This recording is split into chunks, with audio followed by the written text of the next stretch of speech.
প্রচার প্রসারের কারণে ইসলাম কতটুকু অগ্রসর হল? আমরা যদি একটু সংক্ষেপে বিবেক বিবেচনা দিয়ে হিসাব করি, ফলাফল আমাদের সামনেই। দ্বীন ইসলামের অবস্থা গত 20 বছরের তুলনায় এখন ভালো নাকি আগে ভালো ছিল?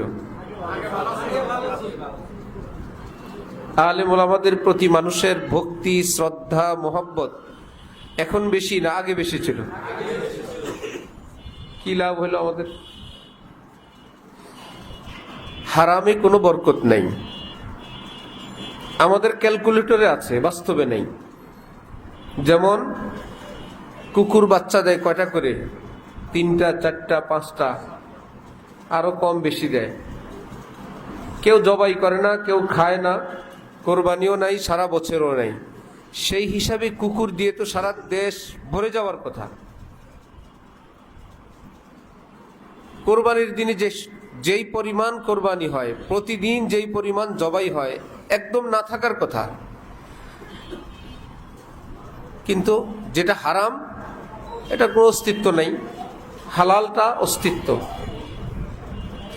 এখন তো কম্পোজ আসছে, কম্পিউটার আসছে, হাতে লিখেই তো বুখারী মুসলিম, হাতে লিখেই তো কোরআন, তাও নির্ভুল, পুরো পৃথিবীতে অক্ষত, পুরো হেফাজতি ছিল।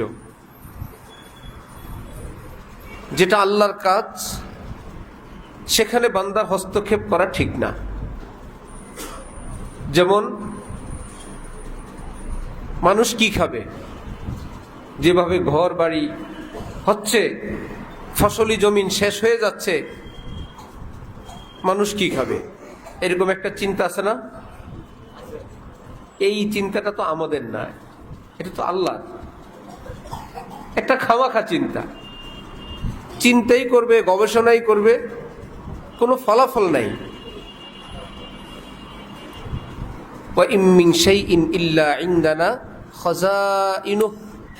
আল্লাহ পাক বলেন, এত টেনশন তোমাদের নাই, পৃথিবীতে প্রয়োজনীয় সকল বস্তুর খাজানা আমার কাছে, তোমরা দেখবা কোত্থেকে। তারপরে বলতেছে, ওয়ামা নুনাজ্জিলুহু ইল্লা বিকাদারিম মা'লুম, প্রয়োজন অনুযায়ী আমি আসমান থেকে সেটা নাজিল করি। আসমানে সব আছে, প্রয়োজন অনুযায়ী। এই বছর খাদ্যের বাজেট কতটুকুন, আমি আসমান থেকে অতটুকুন নাজিল করি। আমি যদি 10 বছরেরটা নাজিল করি, এটা হবে তোমাদের জন্য মুসিবত, বিপদ। কে কোথায় রাখবে? ছোটবেলা আমরা দেখছি, একটু মাছ যখন বেশি হয়ে যেত, এটা একটা মুসিবত। মা খালারা বলতো আল্লাহর ওয়াস্তে আর কোনো মাছ ধরবেন না, খেয়ে দিলেই মাছ। একবার জাল খেয়ে দিলে এতগুলো মাছ উঠে, আমার বাপ চাচারা 4 ঘরে হয়ে যায়। দ্বিতীয় জাল খেয়ে দেওয়া নিষেধ। মা চাচিরা বলতো আমাদের দ্বারা কুটা সম্ভব না, শুটকি দেওয়া সম্ভব না, একটু বেশি। সেটা যদি 10 গুণ হয়, ধান 10 গুণ, চাল 10 গুণ, আম 10 গুণ, তরকারি 10 গুণ, এর পচনেই তো আমাদের রোগ বিমারি হয়ে যাবে।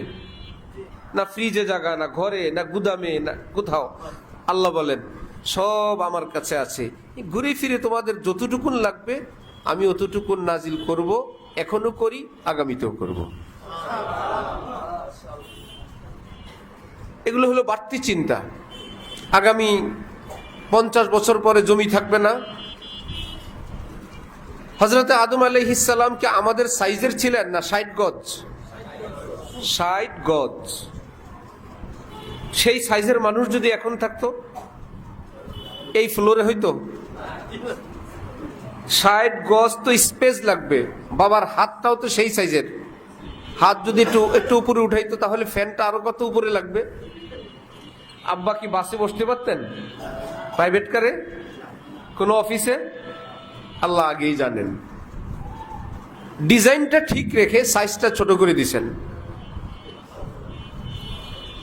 আব্বাজান খাইতেন 60 গজের মানুষটার পেট কত বড়, লোকমা কত বড়,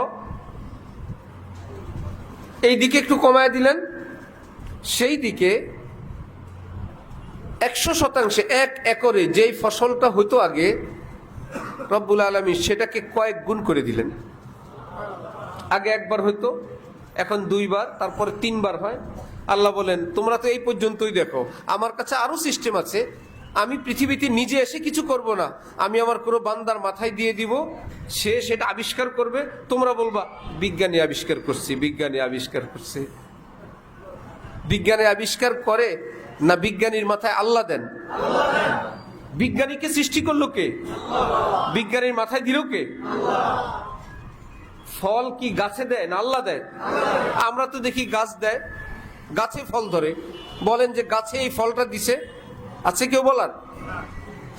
হ্যাঁ, গাছের থেকে আমরা নিলাম, গাছকে দিছেন আল্লাহ। মা সন্তান সৃষ্টি করে, কেউ তো বলে না মায়ের পেটে আল্লাহ সৃষ্টি করেন। সুতরাং বিজ্ঞানী এবং বিজ্ঞানীর মাথায় সেই জ্ঞান দেনেওয়ালা আল্লাহ। আল্লাহ বলেন আমি এভাবেই করব, দেখবা 4 ফসল হবে, সময় অনুযায়ী 5 ফসল হবে, দেখবা ফলন আরো বেশি হবে। রিস্কের টেনশন তোমাদের না, তোমাদের টেনশন তুমি ব্যস্ত থাকবা আমাকে নিয়ে, আমি ব্যস্ত থাকবো তোমাকে নিয়ে। ফাজকুরুনি আযকুরকুম, তুমি আমার স্মরণ করো, আমি তোমার স্মরণ করব। ওমা মিন দাব্বাতিন ফিল আরদ ইল্লা আলাল্লাহি রিজকুহা, রিজিকের জিম্মাদার আমি আল্লাহ, তোমার জিম্মাদারি তুমি পালন করো। হ্যাঁ, আমি বলবো একটু হাত পা নাড়ো, একটু ক্ষেত করো, ফসল করো, ব্যবসা করো, চাকরি করো, এগুলো তো তোমার নাম দেই তো আমি। হযরত ঈসা আলাইহিস সালাম যখন হযরত মারিয়ামের ঘরে জন্মগ্রহণ করলেন, পিতাবিহীন ঈসা, হযরত মারিয়ামের লজ্জা, ইয়া লাইতানি মিত্তু ক্বাবলা হাযা ওয়া কুনতু নাসিয়াম মানসিয়া, হায় অপমান, এর চেয়ে মৃত্যু ভালো। একটা গাছের সঙ্গে, খেজুর গাছের সঙ্গে হেলান দিয়ে তিনি সহযোগিতা নিলেন। বাপবিহীন পুত্র সন্তান প্রসব, আর মানুষ বলে ইয়া উখতা হারুন মা কানা আবুকি ইমরাআ সাউইন ওয়া মা কানাত উম্মুকি বাগিয়া, তোমার ফ্যামিলিটা তো ভালো, মা বাবা ভালো, পেটে সন্তান আসলো কেমনে? এর মধ্যে ওনার সন্তান প্রসব হইল। হযরত ঈসা নবী, তৃষ্ণা, ক্ষুধা, দুর্বলতা, একটু খাবার প্রয়োজন। আল্লাহ পাক বলেন ওয়াহুজ্জি ইলাইকি বিজিযইন নাখলা তুসাকিত আলাইকি রুতাবান জানিয়া, মারিয়াম খেজুরের ডাল ধরে একটু নাড়া মারো, উপর থেকে খেজুর পড়বে, সেটা খেয়ে নিও, তৃষ্ণা, ক্ষুধা, দুর্বলতা সব দূর করে দিব। যে আল্লাহ বাপবিহীন সন্তান দিলেন, নবী দিলেন, খেজুর কি গাছ থেকে ফেলতে পারেন না? কি ব্যাপার? আল্লাহ বলেন গাছ আমার, অক্সিজেন আমার, খেজুর আমার, তৈরি করে দিলাম আমি, তুমি খাওয়ার জন্য একটু কষ্ট করা লাগবে, এটা ফিরি ফিরি পাবা না। সব রেডি করে রাখবো, তুমি সৃষ্টি করবা না, তৈরি করবা না, কিন্তু একটু হাত পা নাড়া দিতে হবে। এটা মুজিজা না, এটা কারামত না, অলৌকিক। রিজিক কষ্ট করে খাইতে হয়। এই জন্য আল্লাহ পাক মুফতি শফি সাহেব রহমতুল্লাহ আলাইহি লিখছেন, আল্লাহ আপনি এত কষ্ট করে এই বেটির মাত্র ছেলে হইল, তাকে বললেন নাড়া দিয়ে খেজুর খাও। আল্লাহ বললেন রিজিকের জন্য একটু হাত পা নাড়া দিতে হয়, যতই বাচ্চা হোক আর যতই কষ্ট হোক একটু কষ্ট করে খাওয়া লাগবে। এই জন্য কি রিজিকটা তিনি সৃষ্টি করলেন না সংগ্রহ করলেন? সংগ্রহ করলেন। সৃষ্টি করছেন কে? রব্বুল আলামিন ছড়ায় ছিটায় রাখবেন, আমাকে আপনাকে সেটা খুঁজতে হবে, সংগ্রহ করতে হবে, অ্যাডজাস্ট করতে হবে, জায়গা মতো ফসল দিতে হবে, মৌসুম মতো কাজ করতে হবে, পানি দিতে হবে, চাষ করতে হবে, আমাদের ডিউটি। এই বলে গাছটা কি আমরা উৎপাদন করি না আল্লাহ? গাছের ভিতরে যাবতীয় ফল, রস, কষ, ভিটামিন, ক্যালসিয়াম কে দেন? মাটিটাকে গাছের উপযোগী করে বানাইলেন কে? আল্লাহ বলেন আমি কাইয়ুম, আমি পানিটাকে ধরে রাখি, পানির নিয়ম, সে নিচে যাবে, নিচে যাবে, নিচে যাবে। 1 বছরে না হোক, এই পৃথিবীর বয়স তো হাজার হাজার লক্ষ লক্ষ বছর, এত বছরে মাটির সঙ্গে পানিটা তো একদম লেয়ার নিচে যেতে যেতে একদম সবকিছু নিচে চলে যাবে। আল্লাহ পাক বলে যাবে না, না হলে তো ঘাস হবে না, গাছ হবে না, ফসল হবে না, তোমাদের পায়ের মধ্যে একটু ভিজা ভিজা লাগবে না। আমি আল্লাহ কাইয়ুম, আমি আল্লাহ সেটাকে ধরে ধরে রাখি। তাহলে ইসলাম হেফাজত করবেন কে? আমরা ঘরে চলে যাই, আল্লাহ বললেন তোদেরকে দিয়ে একটু কাজ নিব,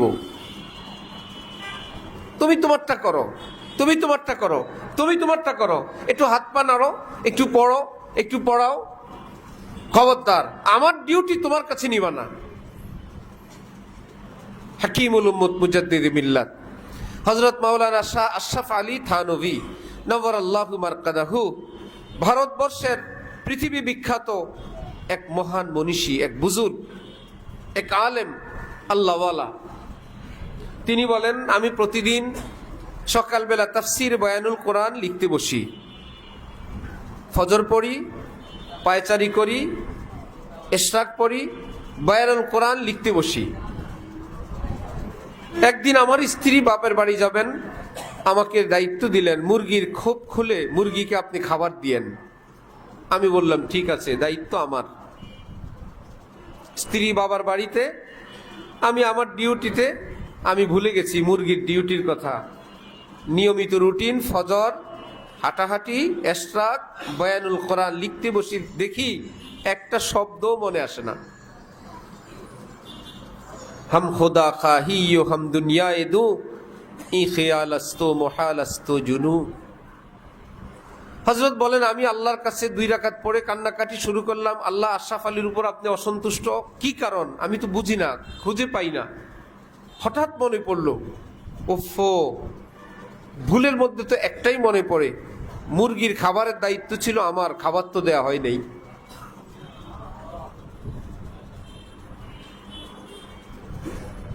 যেন অন্তরে আওয়াজ, আমার মাখলুককে কষ্ট দিবে, আবার আমার থেকে রহমত নিবে। একই পাত্রে পেশাব, একই পাত্রে আতর। একটাই পাখি, 50% গরু, 50% হরিণ আছে পৃথিবীতে। অর্ধেক মুরগি, অর্ধেক কবুতর আছে, অসম্ভব। হাম খুদা খাহি ও হাম দুনিয়ায়ে দু ই খেয়ালাस्तो মোহালাस्तो জুনু।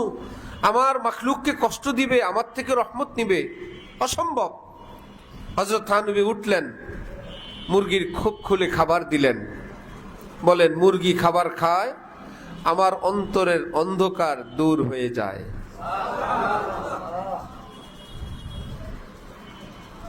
একটু পরে লিখতে বসলাম, আল্লাহ পাক দেয়া আরম্ভ করলেন। তাহলে আমার আপনার দায়িত্বটুকুন আমি করব, রহমত আল্লাহ দিবেন। হযরত বলেন এই পৃথিবীতে মুসলমানের বিজয়, হযরত থানভী বলেন যতবার আসছে আল্লাহ পাকের রহমতে আসছে। কখনোই গায়ের জোরে, সংখ্যার জোরে, চালাকিতে, অস্ত্রের জোরে মুসলমানের বিজয় একবারও আসে নাই। শুধুমাত্র হুনাইন যুদ্ধে, এর আগের যুদ্ধগুলোতে অস্ত্র সৈন্য একটু কম ছিল, হুনাইনে মুসলমানরা একটু সংখ্যা বেশি ছিল। কোন কোন সাহাবীর মনে আসলো এইবার তো অল্প সৈন্যেই 12টা বাজাইছি, আজকে তো আমাদের সৈন্য অনেক। আল্লাহ পাক বলেন ইয আ'জাবাতকুম কাসরাতুকুম ফালাম তুগনি আনকুম মিনাল্লাহি শাইআ। কেমন মার খাইলা, তোমাদের না সংখ্যা বেশি, আগে নজর থাকতো আমার উপর, এবার যে একটু একটু খেয়াল গেল সংখ্যার উপর, মজা নাও। তাহলে মুসলমানের বিজয় শক্তিতে, অস্ত্রে, সৈন্যে না রহমতে? এটা ফিক্সড। চারো মাযহাব, চারো তরিকা, বিনা তরিকা, বিনা মাযহাব, পুরো পৃথিবীর মুসলমানের কাছে, হক্কানি আলেমদের কাছে এই বিষয় একদম একমত যে মুসলমানের বিজয় হয় আল্লাহ পাকের রহমতে। এইবার হযরত থানভী বলেন খোঁজা দরকার, রহমত আসে কিসে?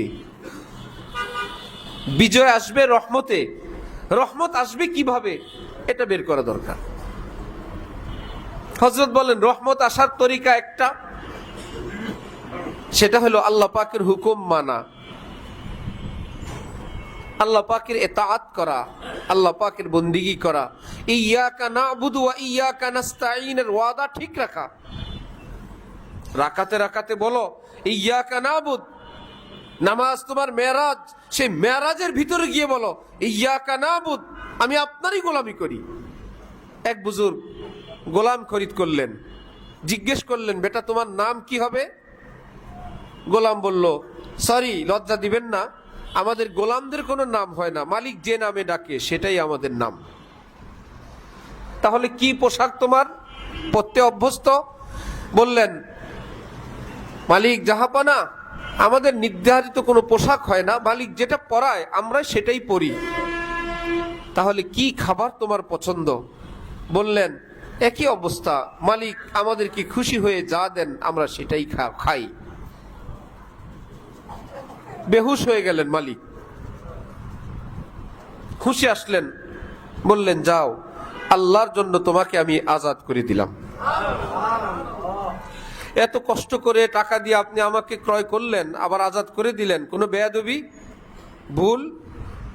বললেন, না, আমি কারো গোলাম, মালিকের গোলামি কিভাবে করতে হয় আজকে তোমার থেকে শিখলাম।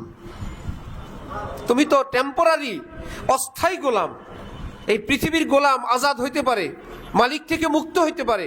আমি তো হাকিকি গোলাম, আমার গোলামির থেকে ছুটি নাই, আমার ভিক্ষার বাটি থেকেও মুক্তি নাই। দুইটা হাত একত্রে করলে ফকিরের বাটি হয়ে যায়।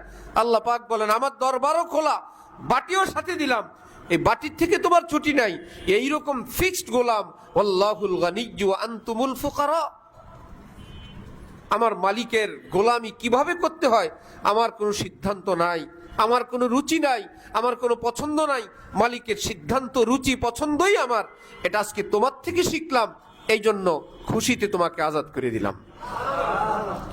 হযরত থানবী বলেন, বিজয় আসবে রহমতে। রহমত আসবে কিসে? শরীয়তের এতাআত, শরীয়তের মানার দ্বারা। শরীয়ত মানার দ্বারা, বাংলা বলি, শরীয়তে পাক মানার দ্বারা আসবে কি? রহমত। আর রহমতের দ্বারা আসবে কি? বিজয়। ওই যে একটু আগে বললাম, যেটা আল্লাহ পাকের কাজ সেটা নিজের হাতে নিতে নাই।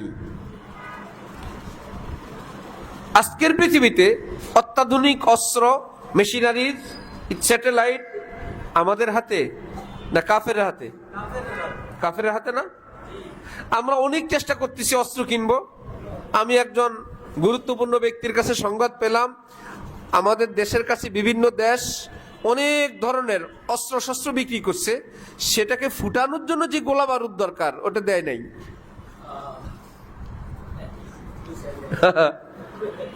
একটা ট্যাঙ্ক সাজায় রাখছে, ট্যাঙ্কে যেটা মারবে ওটা দেয় নাই, বা দিছে ওটা ডেট ওভার, এটা অচল, শুধু আইওয়াস। হ্যাঁ, এই অস্ত্র কেনা হয়েছে, সেটা কেনা হচ্ছে। এক বেচারা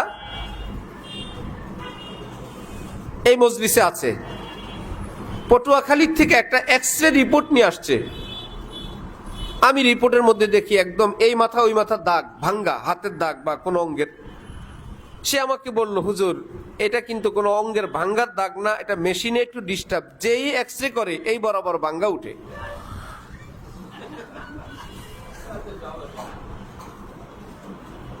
আর সমস্যা হইল, ডাক্তার সাহেব বলছেন এই জায়গায়, এই যে এখানে হইলো সমস্যা, যে লম্বা ভাঙ্গাটা দেখা যায় এটা এই ভাঙ্গা কারণ না, এটা যেই এক্সরে করে তারই কি উঠে। এইরকম একটা মেশিন ঢাকায় চলবে? সম্ভব? কিন্তু পটুয়াখালীর কোন অঞ্চলে গিয়ে তো চলছে ঠিকই। এলাকার লোকদেরকে বলছে এক্সরে করা হয়, আর ডাক্তাররা ওইটাকে বাদ দিয়ে হিসাব করে এই ভাঙ্গা তো ফ্রি। ঠিক এইরকম মেশিনগুলো, যে অস্ত্রগুলো পৃথিবীর কাছে অচল, ওগুলো দেয় বাংলাদেশে, ওগুলো দেয় মুসলমানদেরকে। আমরা যেটা কেনার স্বপ্ন দেখতেছি, আমরা এটা কিনবো, সেটা কিনবো, জেট বিমান কিনবো, অমুক ফাইটার কিনবো, ওকে, সেই কিনতে কিনতে চুক্তি হইতে হইতে কাফেররা কি ওই পর্যন্ত থাকবে না, আরো আগে যাবে। আমরা যেদিন এটা কিনবো তারা যাবে আরো স্পেশালে। তারা এখন AI বের করে ফেলছে, কি মুশকিল, আরো কত কিছু।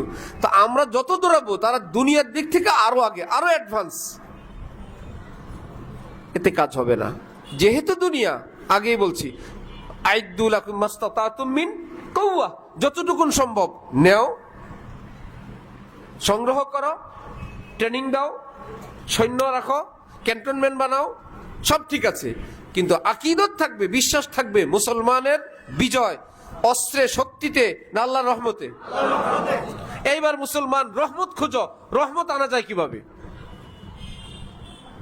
হযরত থানভী বলেন রহমত আনার রাস্তা একটা, শরীয়তে পাক মানার দ্বারা। হযরত ওমর ফারুক রাদিয়াল্লাহু তাআলা আনহুর যুগে জিহাদে পাঠাইলেন, বিজয় আসে না, লম্বা যুদ্ধ চলছে।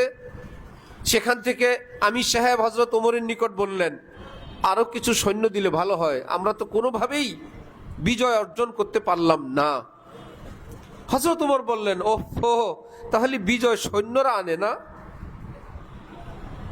আমি আর সৈন্য টৈন্য পাঠাবো না, তোমরা দেখো রহমত আসে না কি কারণে, এটা খুঁজে বের করো।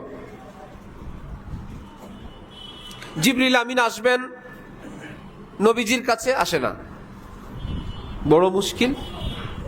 নবীজি বললেন, ফেরেশতা লা ইয়াসুনাল্লাহ মা আমারহুম ওয়া ইয়াফআলুনা মা ইউমারুন, ফেরেশতা কখনো ওয়াদা খেলাপ করে না। আয়েশা, ফেরেশতা আসার পথে কোনো বাধা বিপত্তি তো নাই বাসায়? দেখো তো, খুঁজতে খুঁজতে গিয়ে পাওয়া গেল খাটের নিচে কুকুরের বাচ্চা। কার ঘরে? রহমাতুল্লিল। পৃথিবীতে সবচাইতে পাওয়ার আল্লাহর পরে যার সবচাইতে বেশি, যার ইশারায় চাঁদ দ্বিখণ্ডিত হয়, সুবহানাল্লাহ, যিনি সাহিবুল মেরাজ, তার ঘরে জিবরিল আসতে পারে না। খুঁজে বের করলো কুকুরের বাচ্চা।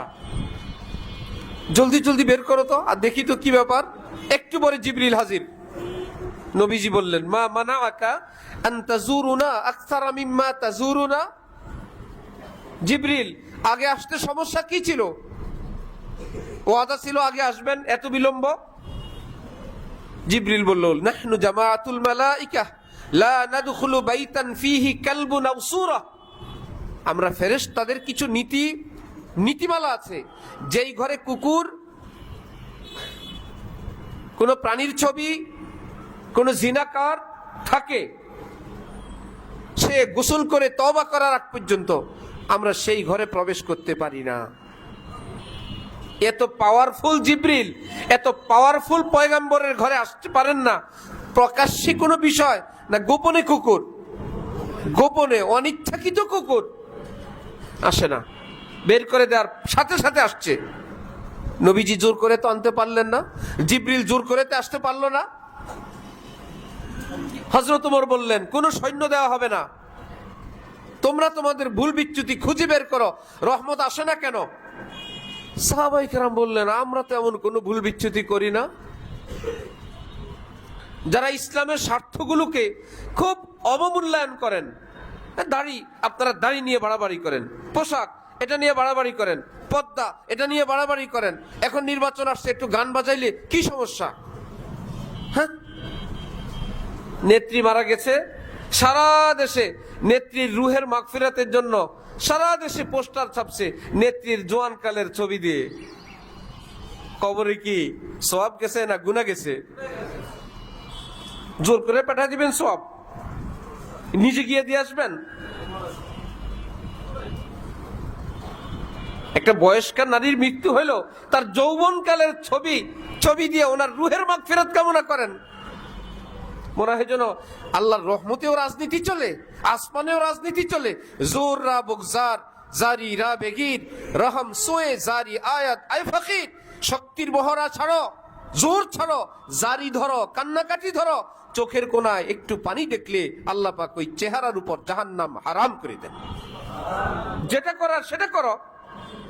সাহাবায়ে কেরাম হযরত ওমরের নির্দেশে দেখলেন আমরা কোনো ভুল বিচ্যুতি নাই। একজন বলল, আছে, মেসওয়াক করা হয় না, মেসওয়াক। জিহাদের ব্যস্ততায় মেসওয়াক ছুটে গেছে। এখন তো মুসলমান এসে জিজ্ঞেস করে, আচ্ছা হুজুর, পায়জামা পাঞ্জাবি না পরলে কি ঈমান থাকে না? থাকে। আচ্ছা হুজুর, কারো যদি নামাজ বাদ যায় সে কি কাফের? না। আচ্ছা হুজুর, কেউ যদি সুদ ঘুষ খায় সে কি ইসলাম থেকে বের হয়ে যায়? না। আচ্ছা, পর্দা না করলে কি অমুসলিম হয়ে যায়? না। আলেমরা তো হিসাব করেই বলেন, গুনাহগার হয়, কাফের তো হয় না। সেই ব্যক্তি মহা খুশি, দাড়ি না রাখলেও অসুবিধা নাই, টুপি না পরলেও, পাঞ্জাবি না পরলেও, সুদ খাইলেও, ঘুষ খাইলেও, বেপর্দা করলেও হুজুর বলছেন কি হয়? ঈমান থাকে। হযরত থানভী বললেন, আচ্ছা, কারো আঙ্গুল কাটা গেলে নাগরিকত্ব কাটা যায়? ভোটার যে একজন মানুষের আঙ্গুল কাটা ভোটার লিস্টি থেকে তার নাম বাদ না আছে? হাত কাটা গেলে, দোনোটা কাটা গেলে, পা দোনোটা কাটা গেলে, দাঁত না থাকলে, মাথার চুল না থাকলে, বুড়ো না থাকলে, চোখ দুইটা উঠে ফেললে, যতক্ষণ দম আছে ততক্ষণ নাগরিকত্বও কি কে চায় এরকম নাগরিক হইতে? হাত না থাকলে কোনো অসুবিধা নেই, আমি বাড়ির মালিক, আমার নামে কাগজপত্র সব, পা না থাকলে অসুবিধা নাই, চোখ না থাকলে অসুবিধা নাই, 32 দাঁত না থাকলে অসুবিধা নাই। সবাই তো চায়, কোনো কিছুতে কমতি হবে না, জরুরি গাইরে জরুরি না, অল্প প্রয়োজনীয় বেশি প্রয়োজনীয় না, আমার সব অঙ্গ লাগবে। আঙ্গুল জোড়া লাগানো থাকলে চলো থাইল্যান্ডে গিয়ে ছুটে নিয়ে আসি, দাঁত উঁচু নিচু থাকলে চলো স্পেশাল চিকিৎসা করে নিয়ে আসি, সব লাগবে। মাথায় টাক থাকলে চিকিৎসা করায় নিয়ে আসি।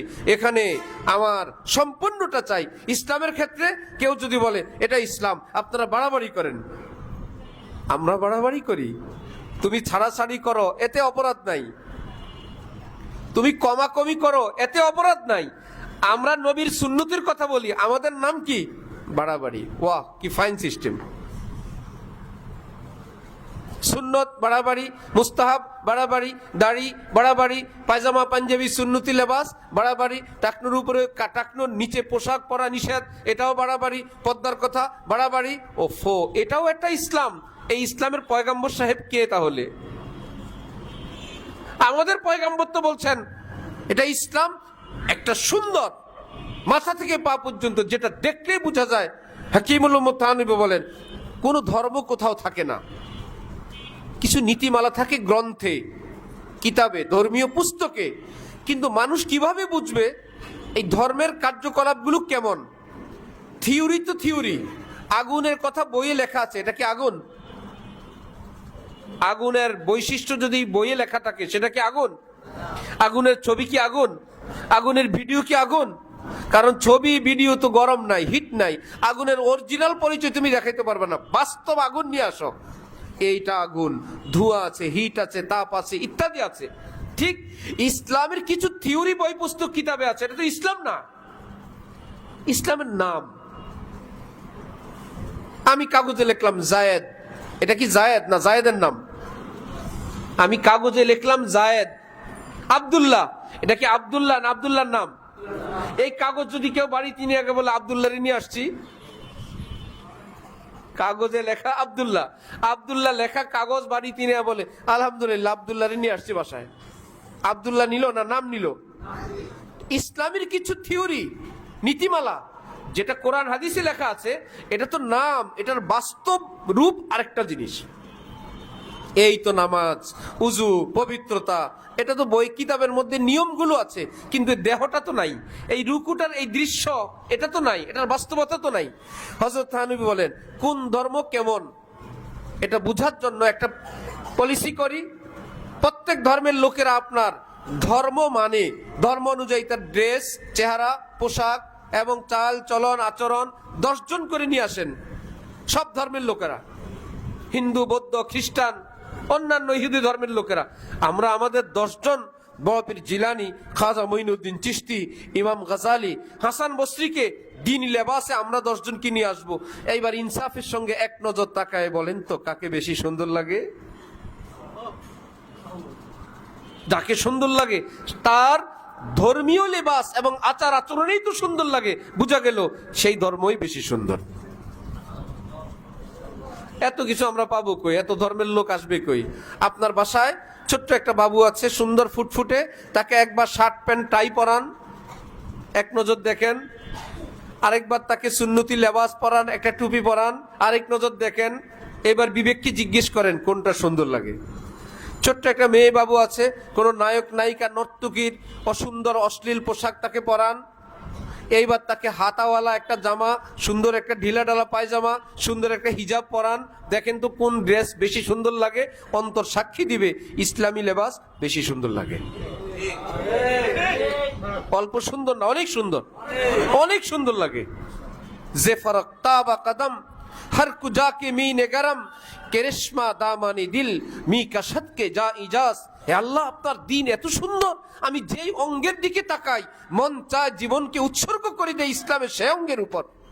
প্রত্যেকটা আচরণের উপর, প্রত্যেকটা সংবিধানের উপর আল্লাহ এত সুন্দর নীতিমালা, রাজার জন্য, প্রজার জন্য, ক্রেতার জন্য, বিক্রেতার জন্য, স্বামীর জন্য, স্ত্রীর জন্য, বিজয়ীর জন্য, পরাজিতের জন্য আল্লাহ এত সুন্দর। আপনি সবার কথা এভাবে খেয়াল রাখলেন। হযরত থানবী বলতেন, এই পৃথিবীর যত রকমের ফুল, সব ফুল অত সুন্দর না, পেয়ারা রাসূল সাল্লাল্লাহু আলাইহি ওয়াসাল্লামের একটি সুন্নত যত সুন্দর। হযরত ওমরের কথায় সাহাবায়ে কেরাম বললেন, দেখি মেসওয়াক বাদ, মেসওয়াক শুরু করি। এতক্ষণ লম্বা যুদ্ধে বিজয় আসে না, আমাদের মাথায় লাইট ফ্যান চলছে না, সব আয়োজন ঠিক, কোন এক পাশ দিয়ে যদি এক সুতা পরিমাণ তার কাটা থাকে, কিছু চলবে? আপনি বলবেন এই সামান্য একটু তারের অভাবে একদম কিচ্ছু চলবে না, তার 50% আছে, অর্ধেক জ্বলুক, লাইট অর্ধেক আলো হোক, অর্ধেক ফ্যান ঘুরুক, না মোটেও ঘুরবে না, মোটেও ঘুরবে না। কানেকশন ফুল না হওয়া পর্যন্ত 1%ও চলবে না। কানেকশন ফুল দিলে পুরোটা চলবে। ঠিক আমরা যেরকম ইসলামের অল্প একটু আমল করে মনে করি এইটুকুন লাইট তো জ্বলা দরকার, আমার অন্তরে এইটুকুন তো শান্তি আসা দরকার, আমি যতটুকুন আমল করি আল্লাহর নূর রহমত তো আসা দরকার না। নেগেটিভ পজিটিভ দুইটা তার আছে, কিছু কাজ করণীয়, কিছু বর্জনীয়, ইমার্জেন্সি যেগুলো, ওই দুই তার যখন পুরাপুরি হবে তখন সে ইমানদার চিৎকার করে বলবে, এ কौन आया कि धीमी पड़ गई लो शमे महफिल की पतंगों की आवाज उड़ने लगी चिंगारियां दिल की। এতদিন সূর্যকে বড় মনে হইতো, এখন সূর্যকে দেখলে অন্ধকার অন্ধকার লাগে, কারণ সূর্যের বানানেওয়ালা আল্লাহ ওই বান্দার অন্তরে নিজের নূর বর্ষণ শুরু করে দিয়েছেন। আল্লাহ, আমি আল্লাহকে পেয়ে গেছি, সূর্য এখন কেমন কেমন জানি লাগে, ফ্যাকাশে ফ্যাকাশে লাগে। যে সূর্যের সাথে থাকে চেরাক দেখলে ভয় পায়, হারিকেন দেখলে, আরে মিয়া সূর্যের সাথে থাকি, যে আল্লাহর সঙ্গে থাকে। আল্লাহ আমাদেরকে দ্বীনের বুঝদান করেন। সাহাবায়ে কেরাম আমল করলেন, কিছুক্ষণের মধ্যে আল্লাহ পাক কাফের মুশরিকদের অন্তরে এমন রোব, এমন ভয় ভীতি দিলেন, একে একে সব পলায়ন শুরু করলো। তাহলে কথা কি হলো ভাইরা? বিজয় কি জোরে আসে না রহমতে আসে? রহমত কি চালাকিতে আসে না শরীয়তে আসে? মোহাম্মদ বিন কাসেম 17 বছরের মুজাহিদ সিন্ধু বিজয়ের জন্য আসলেন। হাজ্জাজ বিন ইউসুফের জামাই সাহেব, কাফের মুশরিকরা জানতে পারলো মুসলমান মুজাহিদিনের বিশাল বড় কাফেলা আসতেছে সিন্ধু বিজয়ের জন্য। কাফেরদের বিদ্যা দেখেন, তারা জানে মুসলমানের বিজয় আল্লাহর রহমতে হয়, এদের রহমত বন্ধ করা দরকার। কি করা যায়? যেই পথে আসবে মোহাম্মদ বিন কাসেম, সেই পথে দুই ধারে অশ্লীল পোশাকে সুন্দরী রমণীদেরকে দাঁড় করায় রাখো। আর কি করা যায়? ক্ষুধার্ত মুজাহিদিন এর জন্য বিভিন্ন আকর্ষণীয় খাদ্য খাবার রাস্তার দুই ধারে রাখো, আসলে আমাদের খাবার খাবে বিনা পয়সায়, চুর হবে, চোরের উপর রহমত থাকবে না। আমাদের মেয়েদের দিকে তাকাবে, কথা বলবে, যারা তাকাবে দেখবে খোদার লানত পড়বে, আর রহমত থাকবে না। রহমত যদি না থাকে আমাদের সঙ্গে পারবে না। থিওরি কাদের? মুসলমানদের না কাফেরদের? কাফেরদের থিওরি। রাস্তার দুই ধারে স্পেশাল খাবার, বিভিন্ন পয়েন্টে নারী। মোহাম্মদ বিন কাসেমের নিকট সংবাদ, সামনে এই অগ্নি পরীক্ষা। তিনি মুজাহিদিনদেরকে একত্রিত করলেন যে আমাদের সামনে এই পরীক্ষা, আমরা আল্লাহর জন্য জিহাদ করব, আমাদের রহমত আল্লাহ দিলে বিজয় হব, না হলে আমরা হাজার চালাকি সৈন্য দিয়ে বিজয় আসবে না। সুতরাং বিজয় পাওয়ার জন্য আমাদেরকে লানতের কাজ, নাফরমানির কাজ থেকে অবশ্যই বিরত থাকতে হবে। আমার কোন মুজাহিদ সে যদি কোন ভিন নারীর দিকে চোখ তুলে, আমি তার চোখ উপড়ে ফেলবো। কারো মালে যদি অন্যায়ভাবে হাত দেয়, আমি তার হাতের কবজি কেটে ফেলবো। সবাই রাজি? সবাই রাজি। এত জিহাদ, এত তামাশা না। তামাশাবাজরা নিজেদের স্বার্থে মানুষ খুন করে, বৈধ, হত্যা করে, বৈধ, বোমা মারে, বৈধ, পারমাণবিক অস্ত্র, বৈধ, মুসলমান যদি ছাদের উপর মাদ্রাসার ছাত্র কয়েকজন একটু নিয়মিত ব্যায়াম করে, গোয়েন্দা আসবে, আপনারা হাত নাড়েন কেন এখানে? আমার হাত আমি নাড়ি, তোমার কি না? আপনারা এক ডিজাইনে হাত নাড়েন, উদ্দেশ্য কি বলেন? এটা নিরাপদ মনে হয় না। মাদ্রাসার ছাত্র একই ডিজাইনে হাত নাড়বে, পা নাড়বে। আপনারা কি সামরিক ট্রেনিং দিচ্ছেন? वाह, वो कत्ल भी करते हैं चर्चा नहीं होता, वो कत्ल भी करते हैं चर्चा नहीं होता, हम आह भी करते हैं तो हो जाती है बदनाम। কেউ খুন করলেও বদনাম হয় না। আমি ক্ষত বিক্ষত হয়ে একটু আহ করব, আমার উপরে মামলা। আপনি এত জোরে আহ কেন বললেন? আইন আদালত আছে, আদালতে যান। এখানে চিৎকার কেন করবেন? আপনার আওয়াজে অন্যদের অসুবিধা হয়, শব্দ দূষণ হয়। পরিবেশ নষ্ট করেন কেন? মোহাম্মদ বিন কাসেম মুজাহিদিনদেরকে নিয়ে চললেন, জেহাদ বন্দিগি। हकीम उल उम्मत थानवी बोलेन, सियासत भी दीन है, इसलिए सियासत का हर काम दीन के मुताबिक होना चाहिए। ওলামায়ে কেরাম নোট করে রাখতে পারবেন মনে মনে, সিয়াসত ভি দীন है। ইসলামী রাজনীতি এটা একটা আমল। আমল কি নিজের মতো করা যায় না শরীয়ত মতো? নামাজ কি ইচ্ছা মতো না শরীয়ত মতো? আজকে চার ফরজ পারলাম না হুজুর, আরেকদিন দুইটা বেশি করে করবো নি, আজকে 2 ফরজ দিয়ে উজুটা করে নিই। আজকে ভালো করে উঠছি, সময় আছে, আজকের ফজরের নামাজটা 4 রাকাত পড়ে নিই, হবে? জীবনে অনেক রোজা রাখি নাই, ঘন্টা হিসাব করে প্রত্যেক দিন রোজার সঙ্গে 1-2 ঘন্টা করে একটু বেশি রাখি, ইফতারটা এশাই করব। আগে তো মাগরিব ইফতার করতাম, ভাই তোমরা করো, আমার ছোটবেলার ইফতার বাকি আছে, আমি ইফতার এশাই করব। করা যাবে কেন?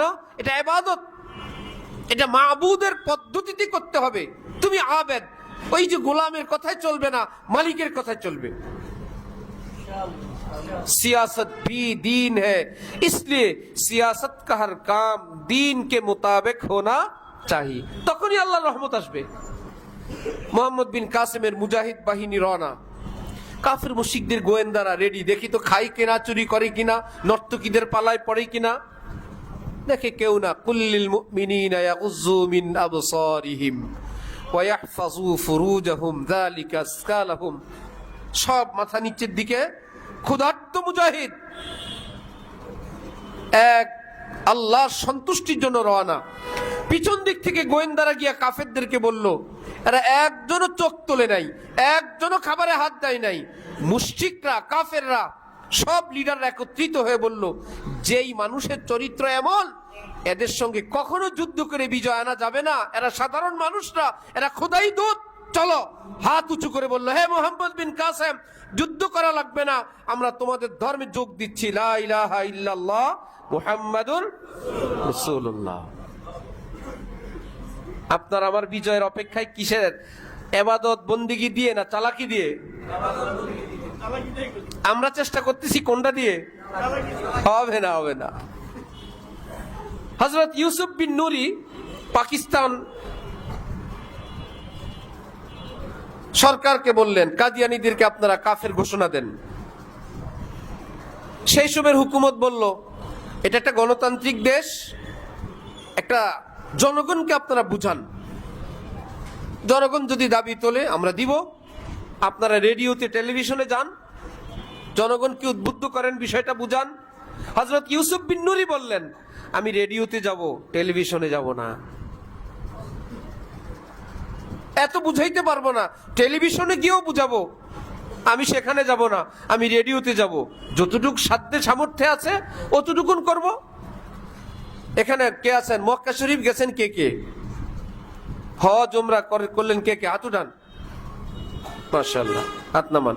আল্লাহর ঘর কাবা শরীফের ছবি কাগজে, প্রিন্টে, কোন জায়গায় কে কে দেখছেন? মক্কা শরীফের কাবার ছবি দেখছেন কে কে? আর ভাই গিয়ে না, কোন পত্র পত্রিকায়, কাগজে কাবা শরীফের ছবি দেখছেন না? হাত নামান। 4 কোনা ঘরের পাশে দেখছেন বুক পর্যন্ত আরেকটা রাউন্ড ওয়াল আছে না? এটার নাম কি? হাতিমে কাবা। অর্থ একদম কাবা ঘরের যেই বিধান, ওই অংশটার একই বিধান, ওটা কাবা ঘরের অংশ। ওই অংশটা কার অংশ? এক সময়ের কাবা ঘরের অংশ। মক্কার মুশরিকরা কিছুদিন পর পর এক এক হুকুমত আসে, নতুন করে দেশ নাম ফলক ইত্যাদি চেঞ্জ করে নতুন করে কাবা বানায়। মক্কার মুশরিকরা যখন কাবা বানাইতে লাগলো, তারা সিদ্ধান্ত নিল হারাম পয়সায় কাবা বানাবো না, আমাদের হালাল পয়সা যার যা আছে, কাফেররা বলতেছি, মুশরিকরা, টাকা জোগাড় করো।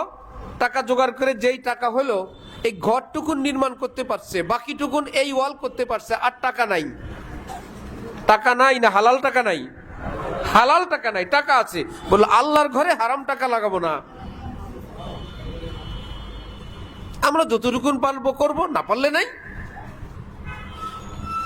লম্বা ইতিহাস। পৃথিবীর ওলামায়ে কেরাম একটা পর্যায়ে এসে যখন এজমা হইলেন কাবা ঘর আর ধরা ভাঙ্গা যাবে না, যেভাবে আছে সেভাবেই থাকবে, ওই মুশরিকদের সেই ডিজাইনে হাজ্জাজ বিন ইউসুফের নির্মাণ করা কাবা এটাই কিয়ামত পর্যন্তের জন্য ফিক্স হয়ে গেল। এখন আর এটাতে কেউ ডিজাইনে হাত দিতে পারবে না। কিন্তু ডিজাইনের মধ্যে কি আছে? হালাল টাকা দিয়ে যতটুকুন হয় হবে, না হইলে কাবার মতো ঘর নির্মাণ করার দায়িত্ব আমাদের নাই। এর জন্য জবাব আল্লাহর কাছে দিতে হবে না। কেন নির্মাণ করলা না? জবাব দিতে হবে না। আল্লাহ আমরা যা পারছি করছি। তাহলে আমার আপনার দায়িত্ব কি একদম কোন একটা কাজ সাকসেস করা দায়িত্ব, না আল্লাহর বন্দেগীতে সাকসেস? কাজ যতটুকুন হয় হবে, আমি কি করব? একটা কঠিন মাসালা বলি, বুঝবেন। কালবে মুআল্লাম ওলামায়ে কেরাম আছেন, কেউ যদি কোনো প্রাণী শিকার করে, কোনো মুসলিম বন্দুক মারে, বলে বিসমিল্লাহি আল্লাহু আকবার, ওটা ওখানে গিয়ে রক্তক্ষরণ হয়ে মারা গেছে, হালাল। কি তার ওই গুলিটাই জবাই করার বিধান আছে, তো মুখে বিসমিল্লাহি আল্লাহু আকবার বলছি, ঠিক আছে, জবাই করা লাগবে না। ওই রক্ত যেটা বের হয়ে গেছে, তার প্রবাহিত রক্ত, ওটা জবাইয়ের বিধান, আর দোয়া তো সে পড়ছেই। আর মুসলমান যদি ব্যস্ততার কারণে দোয়া ছুটেও যায় ভুলবশত, তাও হালাল। এখন কেউ বাজ পাখি দিয়ে শিকার করে, ট্রেনিং প্রাপ্ত বাজ পাখি। এখন ডগ স্কোয়াড আসছে, কুকুরকে দিয়ে বিভিন্ন শিকার করানো যায়। কেউ কুকুরকে ট্রেনিং দিল শিকার করার জন্য। এখন যদি এমন জায়গায় কুকুর কামড় দিল, ওই প্রাণীটা, হরিণটা মারা গেল, কিন্তু কামড়ের চোটে তার দেহের প্রবাহিত রক্ত বের হয়ে গেল, এখন এটা কি জবাইয়ের বিধান ধরা হবে কি না? আপনারা হা না বলেন না, শরীয়তের মাসালা। কুকুরটা কি সাধারণ কুকুর নাকি ট্রেনিং প্রাপ্ত কুকুর? এটা একটা টেস্ট আছে। কি তাকে যত বিদ্যা বুদ্ধি শিখানোর পরে ফর টেস্ট কোন একটা কাজে একটা মুরগি রাখবে, সে মালিক তার কুকুরকে বলবে যাও 1 2 3 ওই মুরগিটা ধরো, শিকার করো। মাঝপথে কিংবা কাছাকাছি গেলে বলবে ব্রেক, ধরো না। কুকুর এতটা প্রস্তুতি নিয়ে ক্ষুব্ধ হয়ে গেল, মালিক নিষেধ করছে, সেও ব্রেক। একবারে হবে না, আরেকবার দাও। দ্বিতীয়বারে দেখা গেল কুকুর গিয়া মুরগিটাকে কামড় দিয়ে বসছে, হয় নাই, কুকুরটা পাস করে নাই। সে নিজের জোশে চলে, মালিকের ডিরেকশনে চলে না। দ্বিতীয়বারও যদি দেখা যায় মালিক যেতে বললে যায়, ফুল রিমোট কন্ট্রোলের মতন, মালিক চালাইলে চলে, অফ করে দিলে সে অফ হয়। যদি এই পরীক্ষায় উত্তীর্ণ হয়, শরীয়তের বিধান, এই কুকুরের দাঁতগুলো মালিকের হাতের ছুরির মতো। এই কুকুর যদি শিকার করে, ওই প্রাণী খাওয়া হালাল। মিরপুর আরজাবাদ, এখানে মাদ্রাসা, এখানে এই মাদ্রাসা রেকর্ড লাইভ ওলামায়ে কেরাম শুনতেছেন।